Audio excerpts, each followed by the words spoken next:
নূরের আলো উদয় হলো যখন মদিনায়, নূরের আলো উদয় হলো যখন মদিনায়। মোরসা হলো নিশি কালো ভুবন জ্যোতিময়, নূরের আলো উদয় হলো যখন মদিনায়।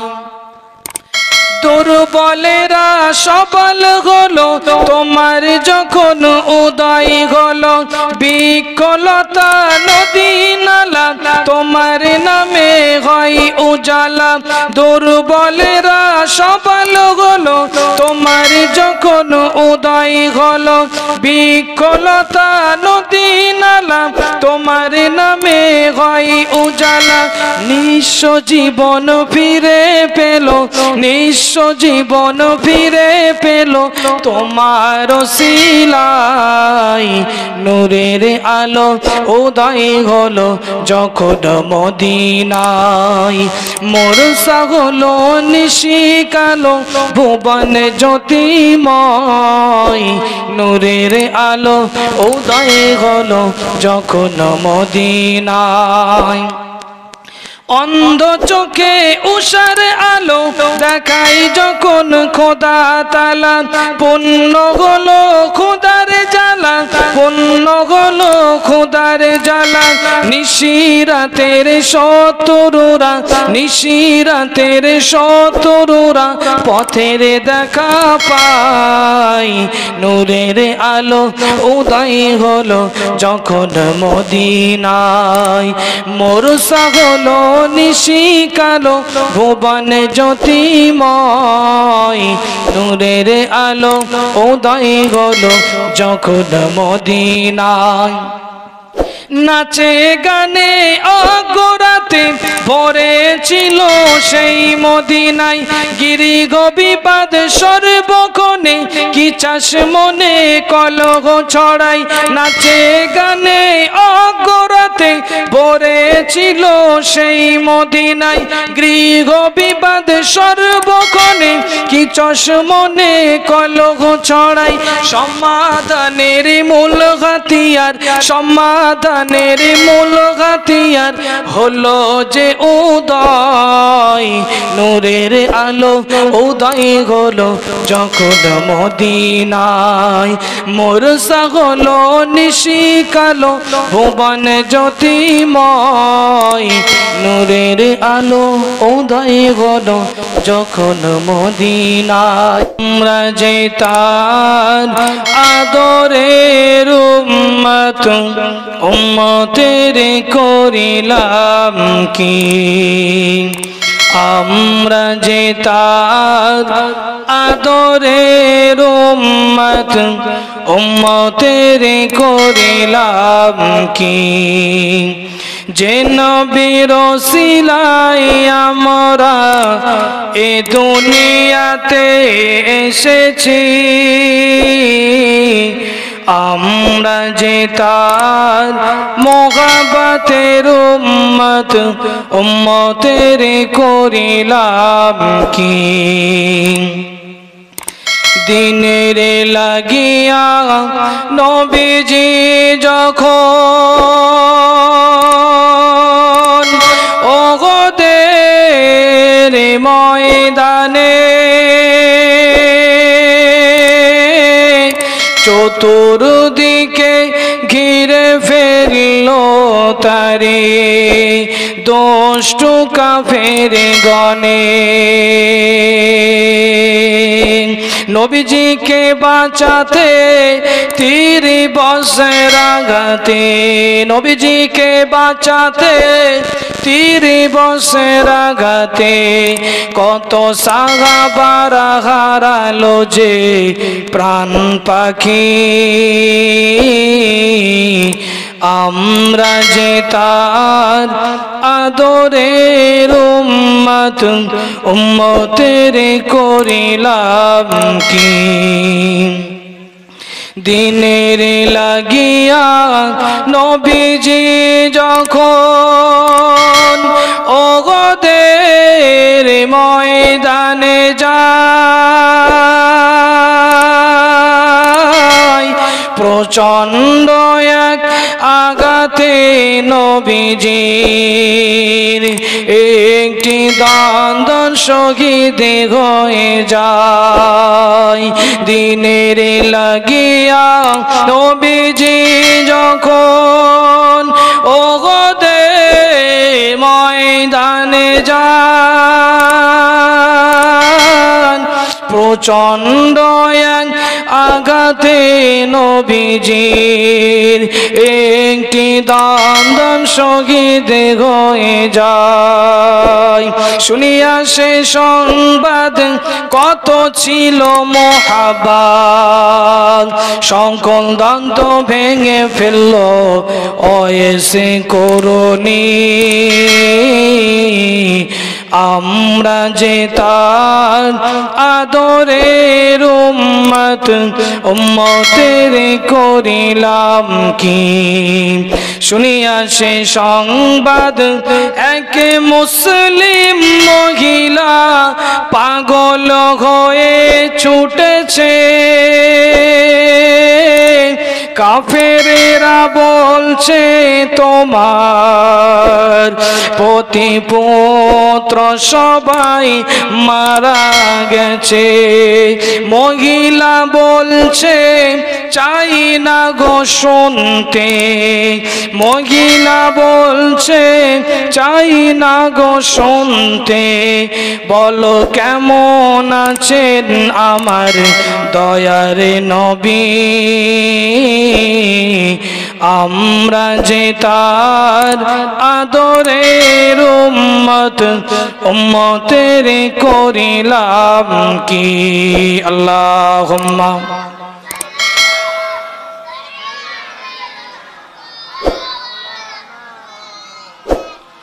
ওয়া আলা আলিহি।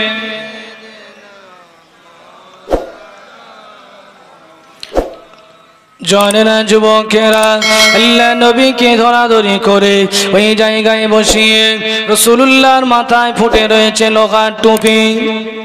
হাত দিয়ে টেনে বার করা যায় না, হাত দিয়ে ছাড়ানো যায় না। ঠিক সেই সময় দেখা গেল আল্লাহ নবীর একজন সাহাবী নিজের দাঁত দিয়ে রাসূলুল্লাহর ওই টুপি মোবারকটা খুললেন। নবীর সাহাবীর কাঁচা দাঁত উঠে গেছে। আল্লাহ নবীর ওই জায়গা থেকে খুন বার হয়, নবীজির খুন বন্ধ হয় না। আল্লাহ নবীর বেটি খাতুনে জান্নাত আম্মা জান ফাতেমাতুজ জোহরা রাদিয়াল্লাহু তাআলা আনহা ওই জায়গায় গিয়ে আজ কিনা খাজুর পাতার চাটা ছিল, একটু চাটা পুড়িয়ে একটা কোনা পুড়িয়ে একটু ছাই করে ওই জায়গায় লাগিয়ে দিয়েছে। সঙ্গে সঙ্গে আল্লাহ পাকের হুকুমে খুনটা বন্ধ হয়ে গেল। কেতাবের ভিতরে পাওয়া যায় আল্লাহ নবী, দয়ার নবী, নবীজির মনটা খারাপ হয়ে গেছে। সাহাবায়ে কেরামগণদের ভিতর থেকে 70 জন সাহাবী শহীদ হয়ে গেল। ও ভাইজানেরা, ও আমার মায়েরা বোনেরা, ইসলামের জন্য 70 জন সাহাবী শহীদ হয়ে গেছে। এমন সময় 70 জন যখন শহীদ হয়ে গেল, আল্লাহ নবীর কাছে সংবাদ এসে গেছে। কি হয়েছে?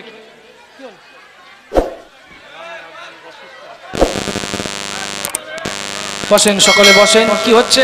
সবাই যাবেন না, বসেন বসেন, সবাই বসেন বসেন, সবাই বসেন। কি হলো?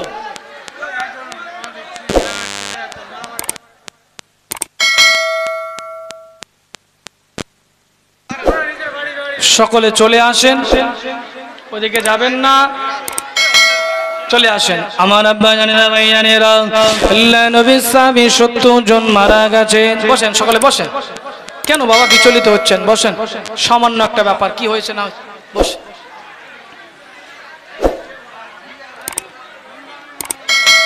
70 জন মারা গেল, 70 জন সাহাবী শহীদ হয়ে গিয়েছে। এমন সময় দেখা গেল আল্লাহ নবীর মনটা খারাপ হয়ে গিয়েছে। নবী আমার দয়ার নবী, নবী আমার মায়ার নবী সাহাবায়ে কেরামদেরকে ডেকে ডেকে বললেন, ও আমার সাহাবায়ে কেরামগণেরা, বাবার আমার সাহাবীদের পবিত্র লাশ মোবারক গুলো এক জায়গায় জড়ো করো, এক জায়গায় নিদে আজকে এক জায়গায় জড়ো করো। আমি রাসূলুল্লাহ জানাজার নামাজটা পড়িয়ে আমি দাফন দিয়ে দেবো, আজকে না ওদের প্রান্তরে দাফন দেব। এমন সময় দেখা গেল আল্লাহ নবীর সাহাবীদের লাশগুলো এক জায়গায় জড়ো করা হয়েছে। আল্লাহ নবীর মনটা খারাপ, নবী আমার কাঁদে, নবী আমার নিজে আহত হয়েছে। আল্লাহ নবীর সাহাবীরা আহত হয়েছে, কারো বা হাতে কেটে গেছে তলোয়ারের আঘাতে, কারো বা তীর ফুটে গেছে পিঠে, কারো বা পা কেটে গেছে, কারো বা এমন করে মুখে কেটে গেছে। সকলে কত বিখ্যাত। এর ভিতরে 70 জন ইন্তেকাল করেছে, 70 জন শহীদ হয়ে গেছে। এমন একটা পর্যায়ে আল্লাহ নবী এমন করে সাহাবীদের বলতে লেগেছে, পবিত্র লাশগুলো এক জায়গায় করো। আল্লাহ নবী সাহাবীদের লাশ এক জায়গায় করা হয়েছে। জানাজার নামাজ নবীজি পড়াবেন, এমন সময় দেখা গেল আল্লাহ নবী সাহাবীরা লক্ষ্য করে ওদের প্রান্তরে একজন মহিলা দূর থেকে চিৎকার মেরে মেরে আজ কিনা ডাকতেছে, চিৎকার দিয়ে ডাকতে লেগেছে, ও নবীজি সাহাবীরা একটু দাঁড়িয়ে যান, ওদের প্রান্তরে জানারা শহীদ হয়েছে রে, তানাদের জানাজার নামাজ পড়ানোর আগে একটু দাঁড়িয়ে যান। নবীজি বলেন, কে আসতেছে লক্ষ্য করে দেখো। নবীজি বলেন, কে আসছে লক্ষ্য করো। নবী সাহাবীরা দেখেন একজন ভদ্র মহিলা আজ কিনা ওদের জমিনে এসেছে।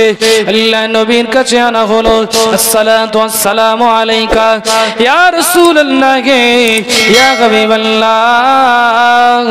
হুজুর আমি অন্য কেউ নয়, আমি হলাম আপনার সাহাবী হযরতে হানজালা রাদিয়াল্লাহু তাআলা আনহুর বিবি। হুজুর গতকাল যুদ্ধের ময়দানে আসার আগে হুজুর আপনি আমাদের বিবাহ পড়িয়েছিলেন, আমার হাতে হাতে এখন মেহেন্দিটা রয়েছে।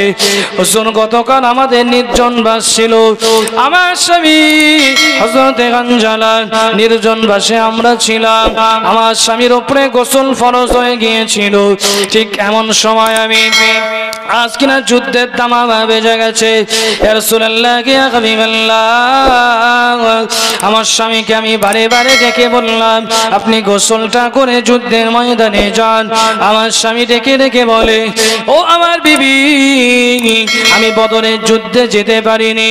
আল্লাহ নবী বদরের প্রান্তরে গিয়েছিলেন, কোনো একটা কারণে আমি যেতে পারিনি, কিন্তু আজকে ওদের প্রান্তরে না জানি যদি যেতে দেরি হয়ে যায়, আর যদি নবী পাকের উপরে নবীজির উপরে যদি কোনো আক্রমণ হয়ে যায় কিয়ামতের মহা ময়দানে কঠিন কাসরের দিনে আজকে না আমি আল্লাহ রাব্বুল আলামিনের সামনে কি জবাব দেব। এই জন্য আমার স্বামী গোসল ফরজ থাকা সত্ত্বেও গোসলটা না করে যুদ্ধের ময়দানে চলে এসেছে। ইয়া রাসূলুল্লাহ ইয়া হাবিবাল্লাহ, হুজুর আপনি গোসলটা না দিয়ে আমার স্বামীকে যেন কোনো রকম ভাবে দাফন করবেন না। আল্লাহ নবী সাহাবায়ে কেরামদের ডেকে ডেকে বলে, ও আমার সাহাবীরা, আমার সাহাবী হযরতে হানজালার লাশ মোবারকটা খোঁজো। ওদের প্রান্তরে নবীজির সাহাবীরা হাত শৈল নিয়ে নবীজির সাহাবী হানজালার লাশটা খুঁজতে লেগেছে। বাবা কোনো রকম ভাবে খুঁজে পাওয়া যায় না, না না কোনো জায়গায় খুঁজে পাওয়া যায় না। নবীজি বারবার ডেকে ডেকে বলেন, ভালো করে খুঁজে দেখো কোন জায়গায় পাওয়া যায়। না না ইয়া রাসূলুল্লাহ ইয়া হাবিবাল্লাহ, হুজুর অনেক জায়গায় খুঁজে দেখলাম, কোনো জায়গায় খুঁজে পেলাম না। ঠিক সেই সময় দেখা গেল ওহদ পাহাড়ের ধারে সাদা কাপড় মুড়ি দিয়ে কাকে যেন শুইয়ে দেওয়া রয়েছে, কে যেন শুয়ে আছে। নবীজির সাহাবীরা এই জায়গায় গিয়ে কাপড়টা আলগা করলেন। ইয়া রাসূলুল্লাহ হাবিবাল্লাহ, এইটা হলো হযরত হানজালার লাশ মোবারক ধরাধরি করে নবীজির সামনে হাজির করা হলো। আল্লাহ নবী লক্ষ্য করে দেখে কারা যেন গোসল দিয়ে আজ কিনা শরীর দিয়ে পানি গড়িয়ে যায়, শহীদ যারা হয়ে যায় ফি সাবিলিল্লাহ, আল্লাহ রাস্তায় শহীদ হয়ে গেলে গোসল দেওয়া যায় না, কিন্তু হানজালাকে কে গোসল দিল? আল্লাহ নবী চিন্তা করে মনে মনে ভাবে আল্লাহ ফেরেশতা হযরতে জিবরাইল আল্লাহ নবীর কাছে চলে এলেন। আসসালাতু ওয়াসসালামু আলাইকা ইয়া রাসূলুল্লাহ ইয়া হাবিবাল্লাহ। আপনার সাহাবী হযরতে হানজালার উপরে আল্লাহ পাক রব্বুল আলামিন এত পরিমাণে রাজি হয়ে গেছে, এত পরিমাণে খুশি হয়ে গেছে, আল্লাহ পাক রব্বুল আলামিন আপনার সাহাবী হানজালার লাশটাকে নিয়ে আল্লাহ পাক আসমানে উঠিয়ে নিয়ে আবে জমজমের পানি দিয়ে গোসল করিয়ে দিয়েছে। আরো জোরে বলুন সুবহান। ও ভাইয়ানেরা, আল্লাহ নবী লাশ মোবারক গুলো নিয়ে গুনতে আরম্ভ করেছে। গুনতে গুনতে গুনতে গুনতে 69টা লাশ পাওয়া গেছে, এখনো একটা লাশ পাওয়া যায় না। আল্লাহ নবী বলে, ও সাহাবীরা ভালো করে লক্ষ্য করে দেখো, আমার 70 জন সাহাবী শহীদ হয়ে গেছে, একজন লাশ পাওয়া যায় না। কোন লাশটা পাওয়া যায় না? সবার মুখটা লক্ষ্য করে দেখে, ইয়া রাসূলুল্লাহ ইয়া হাবিবাল্লাহ, হুজুর আপনার চাচা যান আমির হামজার লাশটা পাওয়া যায় না। ভালো করে খুঁজে দেখো, কোনোদিন ওহদ পাহাড়ের কোনো ধারে পড়ে আছে, কাফেররা টেনে টেনে হয়তো কোনো গর্তয় ফেলে দিয়েছে, খুঁজে দেখো। আল্লাহ নবী সাহাবীরা হযরতে হানজালার লাশটা খুঁজতে লেগেছে, খুঁজতে খুঁজে পায় না। আল্লাহ নবী সাহাবীরা খুঁজে খুঁজে লক্ষ্য করে দেখে একটা শরীর পড়ে আছে, যেই শরীরটাই চোখ নেই, কান নেই, নাক কেটে নেওয়া হয়েছে, ঠোঁট কেটে নেওয়া হয়েছে, মাথার খুলিটা উপড়ে দেওয়া হয়েছে, তিল আজ কিনা বুকটা ফেরে দিল কলিজাটা বার করে নেওয়া হয়েছে। এমন সময় আল্লাহ নবীর কাছে সংবাদ দেওয়া হয়েছে। নবীজি ওই জায়গায় গিয়ে লক্ষ্য করে দেখে চিনতে পেরেছে এটাই তো আমার চাচা যান হযরতে আমির হামজার লাশ। ও ভাইজানেরা, আল্লাহ নবী এই দৃশ্য দেখে ঝরঝর ঝরঝর ঝরঝর করে কাঁদে। আহারে আমার চাচা যান আমির হামজা আমার জন্য কত কষ্ট করেছে, আমার খালাতো ভাই আমির হামজা, আমার দুধ ভাই আমির হামজা একই অবস্থা করলো। ভাইজান সঙ্গে সঙ্গে আল্লাহ নবী এত পরিমাণে কাঁদে, নবী সাহাবীরা বলে নবীজির দাড়ি মোবারক দিয়ে টুপিয়ে টুপিয়ে পানি পড়ে। ও ভাইজানেরা, আবু সুফিয়ানের বিবি হিন্দা ওহাইসি বলে একটা গোলাম ছিল, তাকে ডেকে ডেকে ডেকে ডেকে বলে, তুই যদি তোর কাজ হবে আমির হামজাকে মারা, গোপন একটা রাগ ছিল বাবা, আমির হামজাকে যদি মারতে পারিস তোকে আমি আজাদ করে দেব। ওদের জমিনে এসে ওই ওহাইসি নামক ওই গোলামটি লুকিয়ে বসেছিল, নিজেকে আত্মগোপন করে বসেছিল, আমির হামজাকে মারবে বলে সুযোগ পেয়ে তলোয়ার মেরে দিয়েছে। ও ভাইজান আম্মা জানেরা, আমির হামজা যখন শহীদ হয়ে গেছে রাদিয়াল্লাহু তাআলা আনহু, হিন্দা এসে কান কেটে নিয়েছে, চোখটা উপড়ে নিয়েছে, নাকটা কেটে নিল, আজ কিনা ঠোঁটটা কেটে নিয়ে একটা সুতায় মালা তৈরি করে আজ কিনা গেতে গলায় দিয়েছে, মাথাটার খুলিটা উপড়ে নিয়ে ওই খুলিতে শরাব রেখে পান করেছে, দিল কলিজাটা বার করে চিবিয়ে চিবিয়ে চিবিয়ে চিবিয়ে ওদের জমিনে ফেলে দিয়েছে। ও ভাইজানেরা, এমন একটা দৃশ্য দেখে আল্লাহ নবীর কলিজাটা যেন ফেটে যায়। নবী আমার দয়ার নবী, মায়ার নবী এত পরিমাণে কাঁদতে লেগেছে, আমার চাচা জানের এই অবস্থা হলো। কত বিখ্যাত শরীর এক জায়গায় করা হলো, এক জায়গায় একটা টুকরো পড়ে আছে, আর এক জায়গায় আর এক টুকরো পড়ে আছে, দ্বিখণ্ডিত লাশ, লাশটা এক জায়গায় করা হলো। আল্লাহ নবী কাঁদে, সাহাবায়ে কেরামগণেরা কাঁদে। আহারে আমার চাচা জানের সঙ্গে এমন অবস্থা করেছে। আল্লাহ নবী 70 জন সাহাবীর লাশ যখন মিলে গেছে, নবীজি বলেন সুন্দর করে কাফনটা পরিয়ে দাও। আল্লাহ নবী সাহাবীরা কাফন পরা, আল্লাহ নবী সাহাবীরা এসে বলেন নবীজি ও আল্লাহ পাকের নবী, হুজুর একজন সাহাবী আছেন তার কাফনটা কুলাই নাও। আল্লাহ নবী বললেন ও সাহাবীরা, মাথার দিকে টানলে পাটা আলগা হয়ে যায়, পায়ের দিকে টানলে মাথাটা আলগা হয়ে যায়। নবীজি বলেন মাথার দিকে টেনে দাও, পায়ের দিকে ও পা থেকে একটু দূরে কিছু একটা ঘাস পাওয়া যায়, সুগন্ধি ঘাস। ওই ঘাসটার নাম হলো ইজখির। ওই ইজখির নামক ঘাসটা এনে ওই পায়ের কাছে দিয়ে দাও। হে মুসলমানেরা, মালদা জেলার মুসলমানেরা শুনে রেখে দেন, ইসলামের জন্য নিজের মালগুলো কুরবান করে দিয়েছে, জানটা কুরবান করে ইসলামের জন্য চলে যাচ্ছে কবরে, সাদা কাফনটাও পরিপূর্ণ পেল না। কিয়ামতের দিনে সাহাবীরা এই অবস্থায় তো উঠবে নাকি? কারুর হাত কাটা, কারুর পা নেই। জান্নাতে যখন যাবে তখনকার কথা আলাদা, সবার বয়স হবে 33 বছর, হৃষ্টপুষ্ট শরীর, সবাই যুবক যুবতী থাকবে। নবীজির সামনে একদিন বুড়িমা এসে বলছে হুজুর আমি জান্নাতে যাব। রাসূলুল্লাহ বললেন না, বুড়িরা জান্নাতে যাবে না। বুড়িমা কাঁদতেছে, আমি জান্নাতে যেতে পারবো না। আল্লাহ রাসূল বুঝিয়ে বললেন বুড়িমা তুমি যখন জান্নাতে যাবে তুমি 33 বছরের যুবতী হয়ে যাবে। জোরে বলুন সুবহানাল্লাহ। সবাই জান্নাতে যখন আপনারা যাবেন, জান্নাতে কারো দাঁড়িয়ে থাকবে না, বুঝতে পেরেছেন? জান্নাতে সুন্দর সুটাম দেব হবে, জান্নাতের পিওর ফল ফ্রুট গুলো খাওয়া হবে। ওয়ালাকুম ফিহা মা তাশতাহি আনফুসুকুম ওয়ালাকুম ফিহা মা তাদউন নুজুলাম মিন গফুরির রহিম। কোরআনুল কারীম 24 নম্বর পারার 19 নম্বর পৃষ্ঠা এসেছে। জান্নাতের কটা নিয়ামত বলবো, একটাই এটাই বললাম, ওয়ালাকুম ফিহা মা তাশতাহি আনফুসুকুম। জান্নাতে গিয়ে তোমরা সেটাই পাবে যেটা তোমাদের অন্তর চাইবে। জোরে বলুন সুবহানাল্লাহ। তাহলে এটা পাবো, ওটা পাবো, এটা দেবে, এটা দেবে, এটা না বলে এক কথাই বলে দিলাম যেটাই অন্তর চাইবে সেটাই পাবে। আমি আপনাদের গ্রামের মেহমান, আজকে যে ভাইয়ের বাড়িতে খাওয়া, দুপুরবেলা তিনি মেহমানদারি করছেন আর বললেন হুজুর রাত্রে কি খাবেন বলেন, বলে চুপ করে আছে। আমি বললাম আপনার যেটা খুশি সেটা দেবেন। উনি বললেন না, একদিন মেহমান আপনাকে পেয়েছি, আপনি আমাদের গ্রামের মেহমান, 7 দিনের ভিতরে একদিন আপনি আমার বাড়ির মেহমান, আপনি কি খাবেন বলেন সেটাই জোগাড় করব। তো আমার উপরে ছেড়ে দিয়েছে, আমি কিছুই বললাম না। উনি অপশান দিলেন, নাইকে নাই বললাম, অপশান দিলেন কি খাবেন বলেন, আমি কিছুই বললাম না, আপনার যেটা ভালো সেটা করবেন। তো আমার মনের উপরে ছেড়ে দিয়েছে, আমি যেটাই বলতাম তিনি নিশ্চয়ই জোগাড় করবেন বলেই জিজ্ঞাসা করেছেন। তো আল্লাহ পাক জান্নাতীদের জন্য এই অফার দিয়ে দিয়েছেন, ওয়ালাকুম তোমাদের জন্য মা ওই জিনিস তাশতাহি আনফুসুকুম তোমাদের অন্তর চাইবে, ওয়ালাকুম ফিহা মা তাদউন। দ্বিতীয় আয়াতে আল্লাহ বললেন যে বেশি খেয়ে নিলে কেউ বাধা দেবে না, মানা করবে না, এই রাখো অন্য কেউ খাবে, কুলাবে না। একটা প্যাকেট করলে বা কিছু তবারুক করলে এই দুটো নিস নে, আর একজনকে কুলাবে না, বাধা দিয়ে আমরা মানা করি, সকলের জন্য পায়।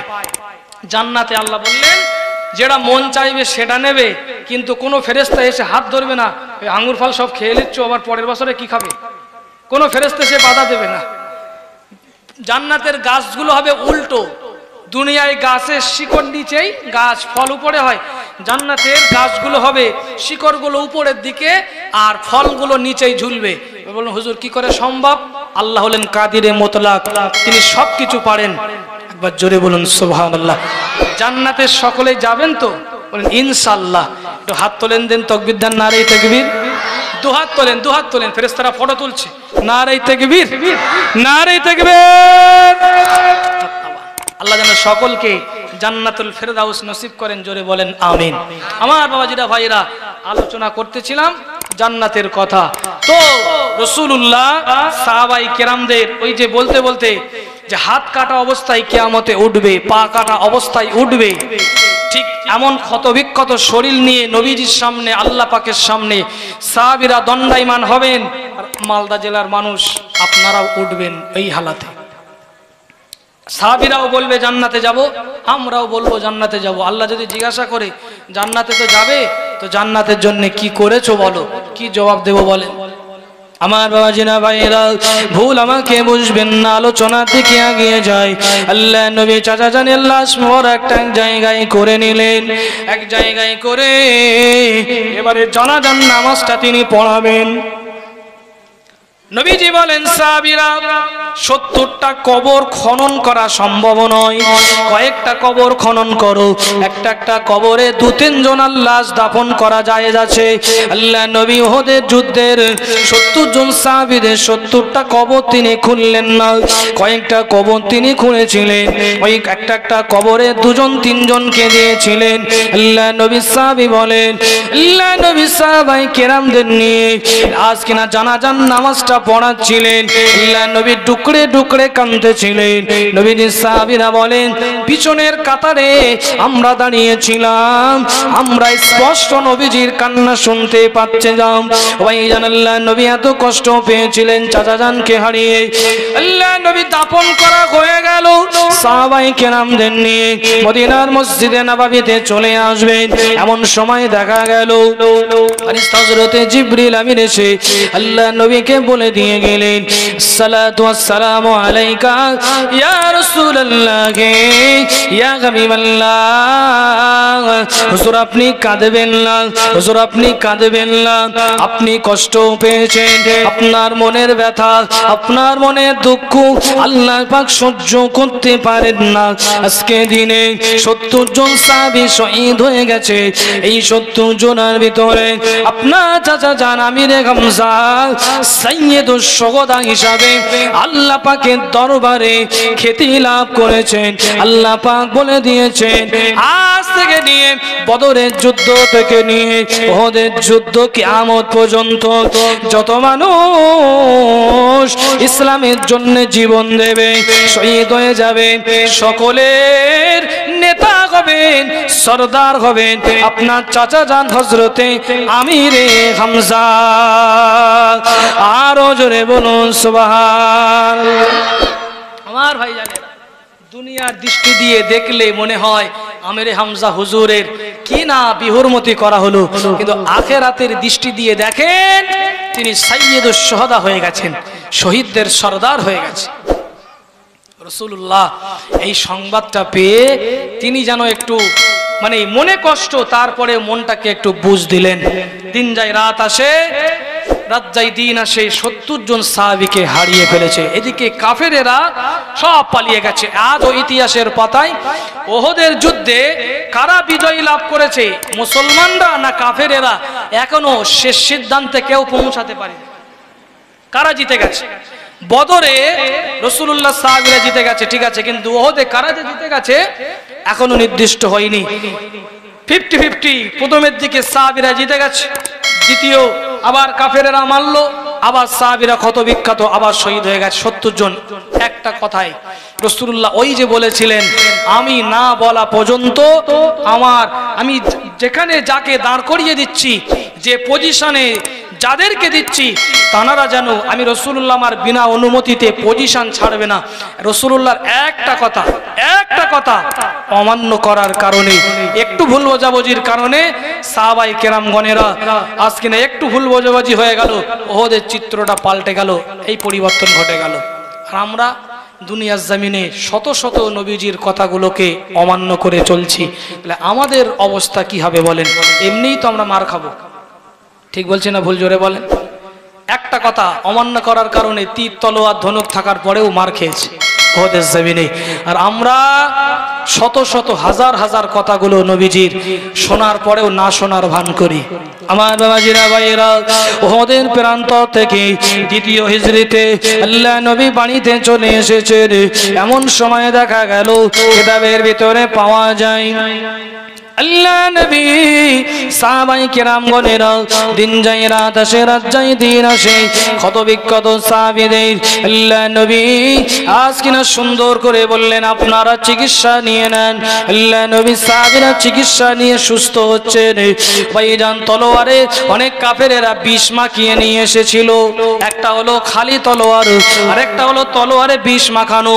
তার মানে হলো তলোয়ারে বিষ লাগিয়ে রোদে শুকাতে দেওয়া হয়, আবার শুকিয়ে গেলে আবার বিষ মাখানো হয়, আবার রোদে শুকানো হয়, আবার বিষ লাগানো হয়, আবার শুকানো হয়।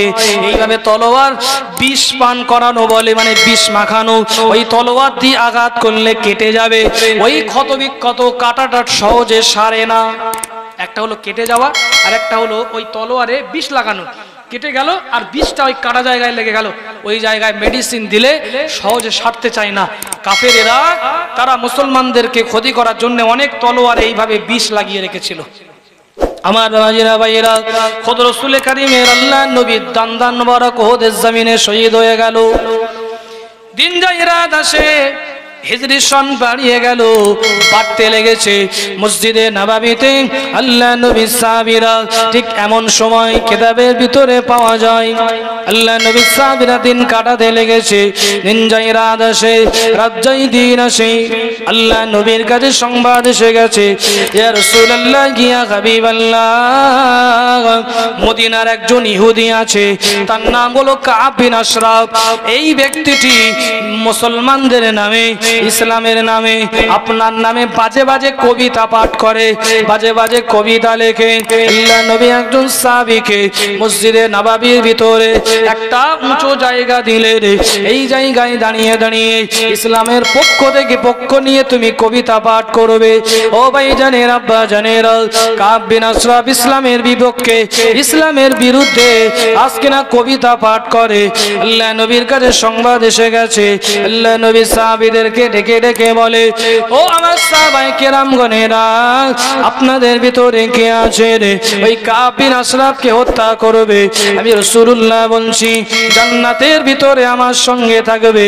আল্লাহ নবীর সাহাবী হযরত আবু নাইলা দায়িত্বটা নিলেন, কয়েকজন সাহাবীকে সঙ্গে করে নিয়ে বললেন, ইয়া রাসূলুল্লাহ, ইয়া হাবিবাল্লাহ, হুজুর আমি আবু নাইলা, হুজুর আপনি আমাকে দায়িত্ব দিয়ে দেন, আমি ওই কাব বিন আশরাফকে জাহান্নামে পাঠিয়ে দেব। আবু নাইলা একটা দল গঠন করলো, দল গঠন করে সুযোগের সন্ধানে রয়েছে, সুযোগ পেলে তারপরে কাব বিন আশরাফকে মারবো। কাব বিন আশরাফ নতুন বিয়ে করেছে, মরুভূমির ভিতরে একটা সুন্দর অট্টালিকা বাড়ি করেছে, নামি দামি সুগন্ধি ব্যবহার করে, গোসল করে নামি দামি সুগন্ধি ব্যবহার করে, মেয়েদেরকে আকৃষ্ট করে, নতুন বিয়ে করেছে, বিবিটাকে আকৃষ্ট করে। আবু নাইলা সুযোগ খুঁজতে লেগেছে, বলল এই কাব বিন আশরাফকে মারতে হলে আগে পাম দিতে হবে, মানে ফুলিয়ে দিতে হবে। মানে একজন এসেছে, তাকে নিয়ে যাচ্ছে 5 তলার উপরে, তো মনে করতে হবে হয় খুব সম্মান করছে, হয় মনের ভিতরে খুব মহব্বত, আর না হয় মনের ভিতরে হিংসা। 5 তলায় উঠিয়ে হয় খুব সম্মান করবে, আর নাই ফেলে মেরে দেবে, দুটোর যে কোনো একটা হবে, তাই তো? হ্যাঁ, 5 তলায় নিচেই বসতে দিতে পারতো, 5 তলায় নিয়ে যায়, তার মানে হয় খুব মহব্বত, আর না হয় শত্রু, ফেলে মেরে দেবে। তো বললো আগে কাব বিন আশরাফের সঙ্গে একটু খাতির করতে হবে। আবু নাইলা ওই সময় একটা ওই বাহিনীটাকে নিয়ে সুযোগ খোঁজে। কাব বিন আশরাফ নিজের বিবির সঙ্গে আনন্দ ফুর্তি করে, গোসল করে নামি দামি সুগন্ধিগুলো ইউজ করে। এমন সময় দেখা গেল একদিন সুযোগ সুবিধা হয়ে গেছে, আল্লাহ নবী সাহাবী হযরতে আবু নাইলা ওই দলটাকে নিয়ে কাব বিন আশরাফের বাড়ির দিকে চলে গেছে। নিজের দলের ওই ব্যক্তিদের বলে দিয়েছে, আমি ইশারা করব, তোমরা এক কোপে আলাদা করে দেবে, দ্বিতীয় যেন মারতে না হয়। আমি ইশারা করব, একটা মারবে, এক কোপে যেন আলাদা হয়ে যায়। ঠিক আছে বলে, আমি মাথাটা ভালো করে ধরবো, তারপরে মারবে। ইসলামের শত্রুদের কি অবস্থা দেখেন। আমার ভাইজানেরা, কাব বিন আশরাফ গোসল করে নামি দামি সুগন্ধি মেখেছে। আবু নাইলা গিয়ে বলে, ভাই এত নামি দামি সুগন্ধি কোথায় পাও? এই সুগন্ধি মাখতে গেলে পয়সার দরকার লাগে, মাল্লু লাগে। নামি দামি সুগন্ধি বলে, ভাই তুমি এত সুন্দর সুগন্ধি মাখো, খুব ভালো লাগে, মানে ফুলিয়ে দিচ্ছে। বলে একটু চলো আমরা একটু বাড়ি থেকে নিচে নামো, একটু কথা বলি, তোমার তো আর পাওয়াই যায় না, তুমি বড় লোক হয়ে গেছো, নামি দামি সুগন্ধি, নতুন বিয়ে করে সব সময় ঘরের ভিতরে, আর বিবিটাকে নেই পাগল, একটু বাইরের দিকে এসো, একটু কথাবার্তা বলি, দীর্ঘদিনের আমাদের চেনা শুনো, একটু কথা অন্তত বলি। কাব বিন আশরাফকে ওখান থেকে একটু ভুলিয়ে বালিয়ে বুঝিয়ে ঘর থেকে একটু দূরে নিয়ে এলো। দূরে নিয়ে এসে ফোলাতে আরম্ভ করেছে। বলে ভাই এত সুন্দর সুগন্ধি, একটু আমি কি শুকবো? বলে হ্যাঁ, একটু মাথাটা নিচু করো, আমি একটু ভালো করে ঘেরান নেব। হযরতে আবু নাইলা রাদিয়াল্লাহু আনহু কাব বিন আশরাফের মাথাটা একটু শুকে নিয়ে বলল, ভাই এত সুন্দর সুগন্ধি কোথায় পেলে? আরো ফুলে গেছে। বলল ভাই এবার আরেকটা বার সুযোগ দাও, আমি একটু ভালো করে শুকে নিই। কাব বিন আশরাফ মাথাটা হ্যাট করে দিয়েছে। আল্লাহ নবীর সাহাবী হযরতে আবু নাইলা সঙ্গে সঙ্গে মাথাটাই নাক লাগিয়ে শোকা তো দূরের কথা, টাইট করে মাথাটা ধরেছে। ওদেরকে বলে রেখেছিল তলোয়ার বার করে রেডি থাকবে, ইশারা করে দিয়েছে। এক কোপে সঙ্গে সঙ্গে ধর থেকে মাথাটা আলাদা হয়ে গেছে। সকলে বলুন সুবহানাল্লাহ। ইসলামের বিপক্ষে কবিতা পড়বে আর তুমি মাথা উঁচু করে জীবিত থাকবে, এটা তো হতে পারে না। ইসলামের বিপক্ষে তুমি বাজে বাজে কথা বলে বেড়াবে, এটা তো হতে পারে না। আজ থেকে কয়েক বছর হয়ে গেল, হ্যাঁ, রাসূলুল্লাহর বিরুদ্ধে কার্টুন করা হয়েছিল। তারপরে আবার যুগে যুগে দেখা গেল নূপুর শর্মা বলে এক বদমাইশ মহিলা রাসূলুল্লাহর বিপক্ষে বাজে বাজে মন্তব্য করলো। মুসলমান নিজের ইমানি দায়িত্ব নিয়ে কিন্তু প্রোটেক্ট করেছিল, আমার মানে মিছিল অনেক কিছু করেছিল। আমার ভাইয়েরা, যুগে যুগে ইসলামের নবী, মসজিদ, মাদ্রাসা, কোরআনের বিপক্ষে শুধু আন্দোলন হচ্ছে, কি করে মেটানো যাবে। ও ভাই শুনে রেখে দেন, তারাও ভালো করে জানে এটা মেটানো সম্ভব নয়। কারণ কোরআনে আল্লাহ বলেছেন ইউরিদুনা লিইউতফিউ নূরাল্লাহি বিআফওয়াহিহিম ওয়াল্লাহু মুতিম্মু নূরিহি ওয়ালাউ কারিহাল কাফিরুন।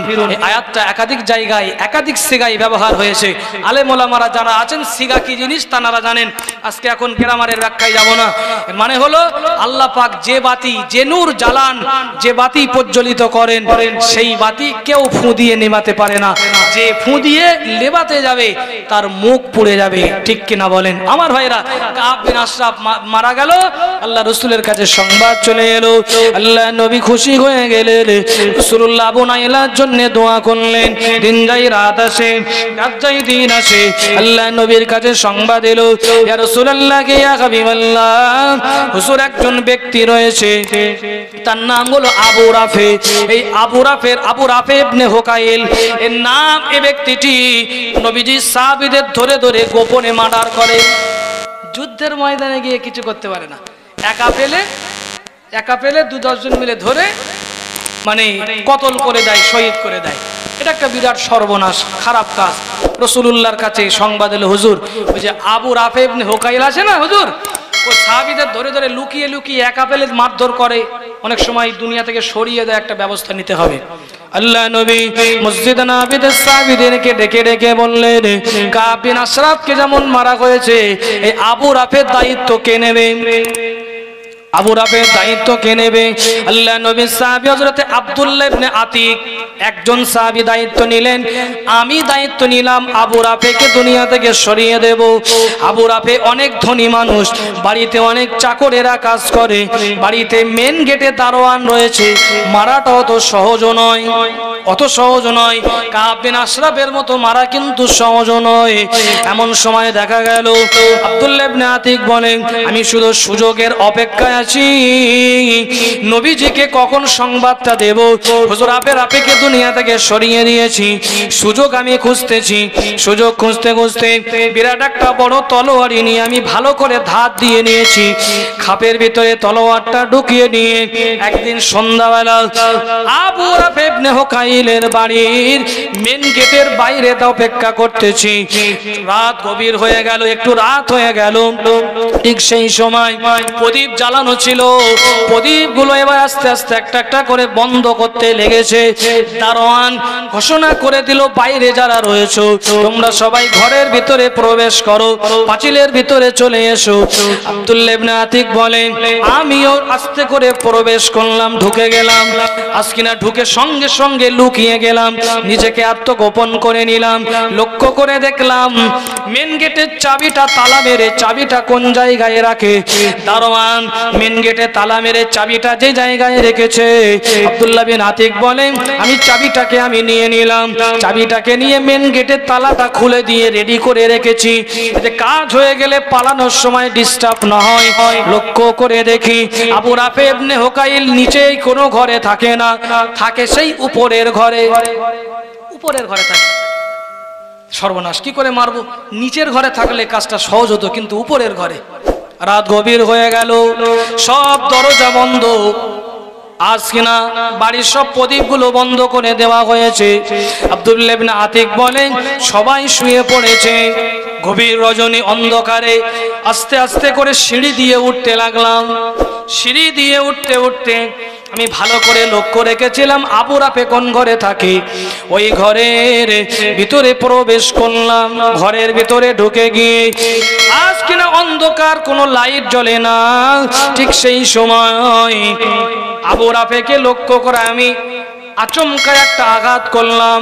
আঘাতটা ভালো করে লাগলো না, কোনো একটা যা সাইডে লেগেছে। আবু রাফে চিৎকার মেরে উঠেছে, কে আমাকে আক্রমণ করেছে? সবাই উঠে পড়ো। আব্দুল্লাহ বিন আতিক বলে আমি গলার ভয়েসটা নকল করলাম, এমন করে নকল করলাম।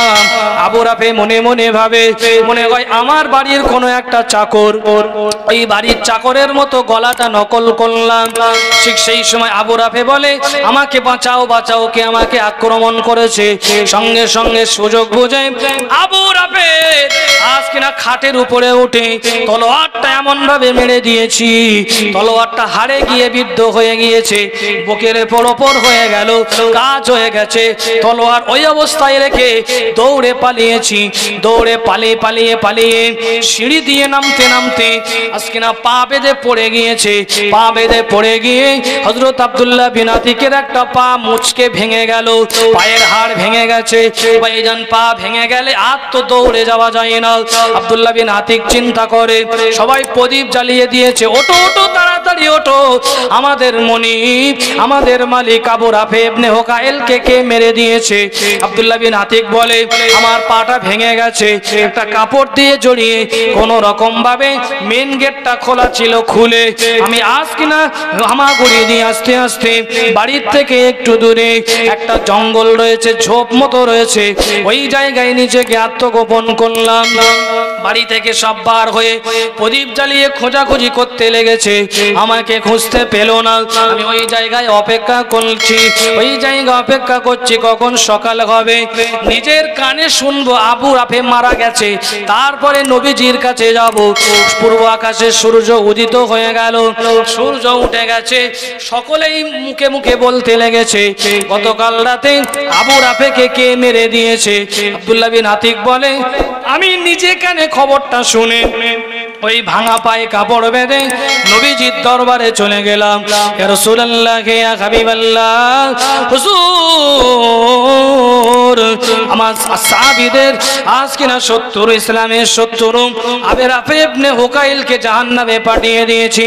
আল্লাহ নবী আব্দুল্লাহ বিন আতিকের পা দেখে দোয়া করে দিলেন, নবীজি হাত বুলিয়ে দিলেন, দোয়া করে দিলেন। আল্লাহ নবীর হাতের স্পর্শ লেগে নবীজির দোয়ার বরকতে আব্দুল্লাহ বিন আতিকের পাটা সুস্থ হয়ে গেল। জোরে বলুন সুবহানাল্লাহ। ও ভাইজানেরা, আব্বা জানেরা, ইসলামের বিপক্ষে মক্কার কাফেরেরাও লেগেছিল, মদিনার ইহুদিরাও লেগেছিল, মদিনার শত্রুরাও লেগেছিল। আউস আর খজরাজ বলে দুটো গোত্র ছিল। এরা প্রথমে রাসূলুল্লাহর বিরুদ্ধে অনেক চক্রান্ত করেছিল, কিন্তু মুনাফিকেরা আব্দুল্লাহ বিন উবাইয়ের চক্রান্তে পা দিয়ে তারা আজ কিনা আল্লাহর নবী জেনে গিয়েছে আব্দুল্লাহ বিন উবাই এ হলো মুনাফিক। আব্দুল্লাহ বিন উবাই মারা গেছে। আব্দুল্লাহ বিন উবাই মারা গেল। আব্দুল্লাহ বিন উবাইয়ের বেটা আব্দুল্লাহ এসে আল্লাহ নবীর কাছে এসে বলে, ইয়া রাসূলুল্লাহ, ইয়া হাবিবাল্লাহ, হুজুর আপনি চলুন, আমার আব্বার জন্য একটু আমার আব্বার জানাজার নামাজটা পড়াতে হবে। আপনি জানাজার নামাজ পড়িয়ে কবরে রেখে দোয়া করলে মনে হয় আমার আব্বাকে আল্লাহ মাফ করে দেবে। আমার আব্বা আপনার সঙ্গে গাদ্দারি করেছে, আমার আব্বা ইসলামের সঙ্গে গাদ্দারি করেছে। একটা হলো প্রকাশ্য শত্রু, আর একটা হলো বন্ধু সেজে শত্রু। আব্দুল্লাহ বিন উবাই ছিল বন্ধু সেজে শত্রু। আল্লাহর নবী যাবেন বলে রেডি হয়েছেন, হযরত ওমর এসে বাধা দিল, ইয়া রাসূলুল্লাহ, ইয়া হাবিবাল্লাহ, হুজুর আপনি যাবেন না, হুজুর আপনি যাবেন না। আব্দুল্লাহ ইবনে উবাই সব সময় মুসলমানদের বিপক্ষে কথা বলেছে, ইসলামের শত্রুতা করেছে। হুজুর আপনি যাবেন না। আল্লাহর নবী গিয়েছেন, আল্লাহর নবী গিয়েছেন। হযরত ওমর তিনি জানাজায় যাননি, একটা পাহাড়ের চূড়ায় দাঁড়িয়ে রয়েছে। রাসূলুল্লাহ গিয়েছেন, আল্লাহর নবী আজকে আব্দুল্লাহ বিন উবাইয়ের জানাজা পড়াবেন। সেই সময় কোরআনুল কারীমের আয়াতটা নাজিল হয়ে গেল, ওয়ালা তুসাল্লি আলা আহাদিম মিনহুম মাতা আবাদান আলা কবরিহি। ও ভাইজানের আয়াতটা নাজিল হয়ে গেল কোরআনুল কারীমের 10 পারার 19 পৃষ্ঠায় সূরা তাওবার ভিতরে। এই আয়াতের ব্যাখ্যায় মুফাসসিররা লিখেছেন, আল্লাহর নবীকে মানা করা হয়েছে, ইয়া রাসূলুল্লাহ, হাবিবাল্লাহ, যারা কুফরি অবস্থায় মারা গেছে, যারা মুনাফিক অবস্থায় মারা গেছে, তাদের কবরের ধারে গিয়ে আপনি যেন দাঁড়াবেন না। আপনি খবরদার কাফের, মুশরিক, মুনাফিকদের কবরের ধারে গিয়ে দাঁড়াবেন না। আমার ভাইজানের, আব্বা জানেরা, মায়েরা, বোনেরা, আল্লাহ রাসূল জানাজার নামাজ না পড়িয়ে চলে এলেন।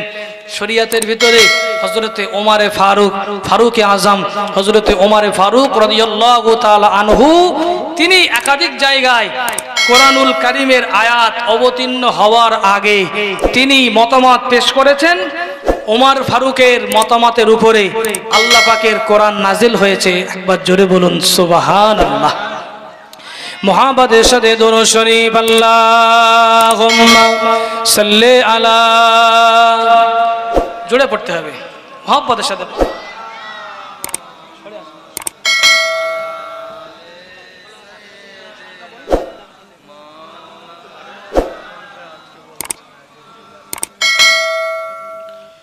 ओ शहरे मोहब्बत जगह मुस्तफा है, ओही घर बनाने को दिल चाहता है।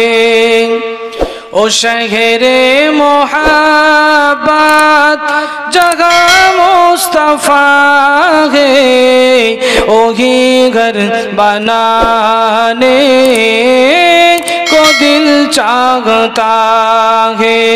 ओ सोने से कंकर, ओ चांदी से माटी, नजर में बसाने को दिल चाहता है। जिहादे मोहब्बत की आवाज गूंजी, कागन जलाने ए दुल्हन से अपनी। जिहादे मोहब्बत की आवाज गूंजी, कागन जलाने ए दुल्हन से अपनी। इजाजत अगर दो तो जामे शहादत लबों से लगाने को दिल चाहता है। जो पूछा नबी ने कि कुछ घर भी छोड़ा, तो सिद्दीक़ अकबर के होठों पे आया। जो पूछा नबी ने कि कुछ घर भी छोड़ा, तो सिद्दीक़ अकबर के होठों पे आया। ओगा मालो दौलत की क्या है जरूरत, जगह जन लुटाने को दिल चाहता है। ओ नन्ना सा असगर, ओ एरी रगर कर यही कह रहा है, ओ खेमे में रो कर, ओ नन्ना सा से गर, ओ एरी रगर कर एगे कगर गागे, ओ खेमे में रो कर, ए बाबा में पानी का प्यासा नहीं हो, मेरा सर कटाने को दिल चाहता है। ओ शहरे मोहब्बत जगह मुस्तफा है, वही घर बनाने को दिल चाहता है। আমার আব্বা জানেরা, ভাই জানেরা, গতকাল আমি অদম গুনাহগার বলে দিয়েছিলাম, জীবনীর জন্য কিছু লগতে যার যেমন ক্ষমতা 500, 1000, 2000, 5000 যে যেমন পারেন আনবেন। আজকে সুন্দর তাবারুকের ব্যবস্থা হয়েছে। দেখতে দেখতে 12টা 5 হতে গেছে। 2.5 ঘন্টা আলোচনা করলাম টানা আপনাদের খেদমাতে। খুব সংক্ষিপ্ত স্বল্প সময়ের জন্য একটু হাত পাতবো। আপনারা নিজে হাতে করে হস্ত মোবারক দিয়ে সর্বপ্রথম কে আছেন নবীজির জীবনীর জন্য লগতে দিয়ে যান।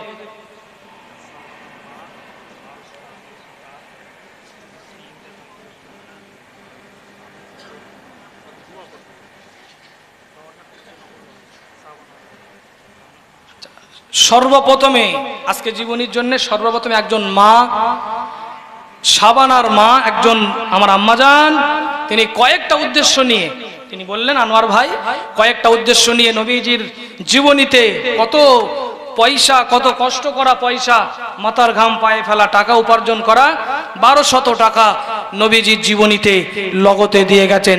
সকলে বলুন মারহাবা।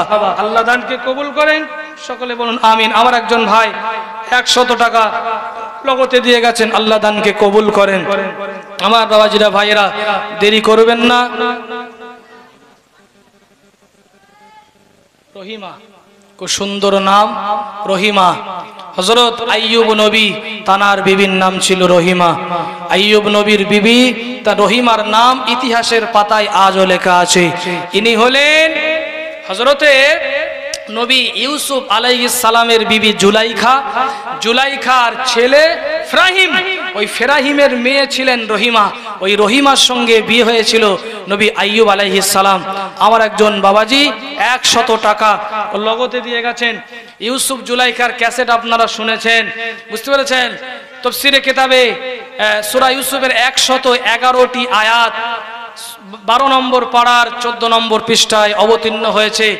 নবী ইউসুফের মানে ছেলে ফেরাহিমের বেটি ছিলেন রহিমা। সেই রহিমার নামে 500 টাকা আল্লাহ দান কবুল করেন। সকলে বলুন আমিন। আমার আব্বাজান ভাইজানেরা দেরি করবেন না। আজকে পঞ্চম রজনী, আগামীকাল হবে তার জীবনী আলোচনা, তারপরে শেষের দিনে ইনশাআল্লাহ আখিরি মোনাজাত হবে। আমার আব্বাজান ভাইজানেরা 500, 1000, 2000, 5000 লগতে আপনারা সকলেই দিয়ে যান। কেউ যদি লেখাতে চান বলেন, কিন্তু আজকে সকলে লগতে দেন। আর 7 দিনের দিনে আপনারা প্রস্তুতি নিয়ে আসবেন। আল্লাহ পাক রব্বুল আলামিন কয়েকজন বলার সঙ্গে সঙ্গে দান করলেন। আল্লাহ একজন মা, আমার শাবানার মা, তিনি কয়েকটা আশা উদ্দেশ্য নিয়ে এই জীবনী জলসায় সর্বপ্রথমে আজ কিনা 1200 টাকা দিলেন। আল্লাহ রহিমা খুব প্রিয় নাম, পৃথিবীর জমিন একটা বিখ্যাত নাম। আইয়ুব নবীর বিবির নামে নাম রহিমা। আল্লাহ তানার নামে 500 টাকা দান করেছেন। আল্লাহ দানকে কবুল করুন। আরেকজন বাবাজি 100, আর একজন 100 একটা কচি বাচ্চা এসে কিছু টাকা দিয়ে গেছে। আল্লাহ দানকে কবুল করুন। মনের নেক আশা উদ্দেশ্য পূরণ করে দিন। আল্লাহ হায়াত কিসমত দারাজ করবেন। আল্লাহ সুস্থ রয়েছেন দোয়া করতে বলেছেন। শেফায়ে আজেলা, শেফায়ে দাইমা, শেফায়ে মুস্তামিরা নসিব করে দিন। জোরে বলুন আমিন। ও রব্বুল আলামিন, পিতা মাতা, দাদা দাদি, নানা নানি যদি ইন্তেকাল করে কবরে শান্তিতে রেখে দিন। জীবিত থাকলে হায়াত কিসমত দারাজ করুন। লা তাকনাতু মির রাহমাতিল্লাহ, ইন্নাল্লাহা ইয়াগফিরুয যুনুবা জামিআ, ইন্নাহু হুয়াল গফুরুর রহিম। সুবহানা রাব্বিকা রাব্বিল ইজ্জাতি আম্মা ইয়াসিফুন, সালামুন আলাল মুরসালিন, আলহামদুলিল্লাহি রাব্বিল আলামিন। লা ইলাহা ইল্লাল্লাহু মুহাম্মাদুর রাসূলুল্লাহ। আমার ভাইরা, আব্বাজানেরা, আমি বদরের যুদ্ধের চিত্র শোনালাম, ওহদের যুদ্ধের কথা বললাম। আমি কিন্তু ইসলামের জন্য আপনাদের জীবন চাইছি না, ইসলামের জন্য আপনাদের জানটা চাইছেন। একটা হলো এবাদাতে মালি, আর একটা হলো এবাদাতে বাদানি। শরীর দিয়ে যে এবাদাতটা হয় সেটা এবাদাতে বাদানি, আর মাল দিয়ে যে এবাদাতটা হয় সেটা হলো এবাদাতে মালি। তো আল্লাহ যাদের মাল দিয়েছেন প্রত্যেকেই, আল্লাহ বর্তমান সময়ে এখন কারুর দিনকাল খুব খারাপ নেই, সকলেই মিলে সুন্দর করে বিগত বছরে যেভাবে আপনারা দিয়েছেন, আপনারই গ্রামের টাকা আপনারাই দিয়েছেন, সুন্দর করে 7 দিন ব্যাপী জীবনী জলসা আবার কায়েম হয়েছে। আগামী বছরে আবার ইনশাল্লাহ কায়েম আপনারাই করবেন। সেই জন্য প্রত্যেকেই নিজ নিজ দায়িত্বে রাসূলুল্লাহর জীবনী জলসা কায়েমের উদ্দেশ্যে আপনারা দিয়ে যান। ভাইয়ান, আব্বাজানেরা, আম্মাজানেরা, সকলেই কম বেশি দিয়ে যান।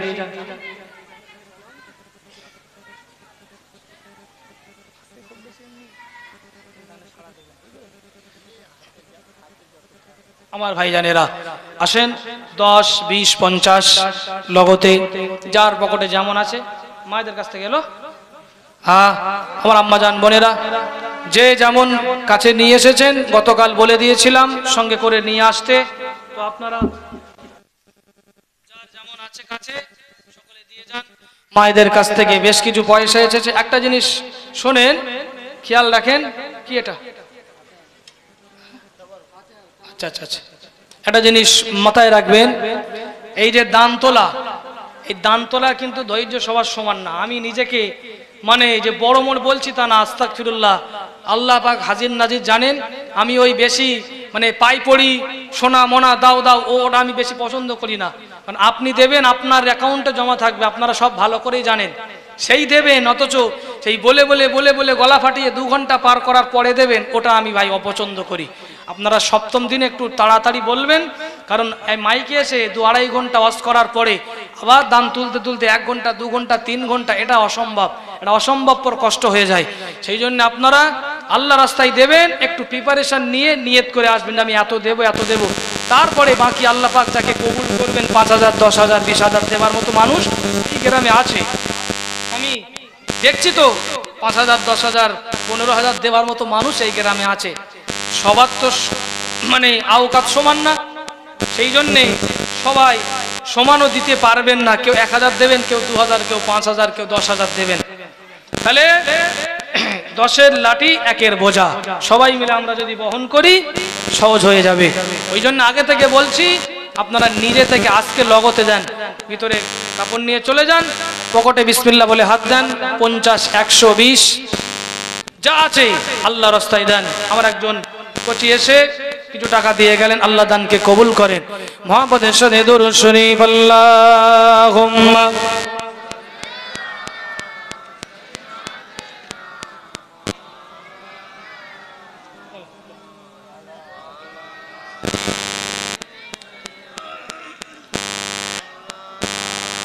আল্লাহ। আমার একজন যুবক ভাই 1,000 টাকা লগতে দিয়ে গিয়েছেন, আল্লাহ দানকে কবুল করেন, জোরে বলেন আমিন। আল্লাহ পাক রুজিতে কামাইতে বরকত দেবেন, শরীরটাকে সুস্থ রেখে দেবেন, বিবি বাচ্চা নিয়ে সচ্ছলতা আল্লাহ সুন্দরভাবে দারিদ্রতা দূর করে দেবেন।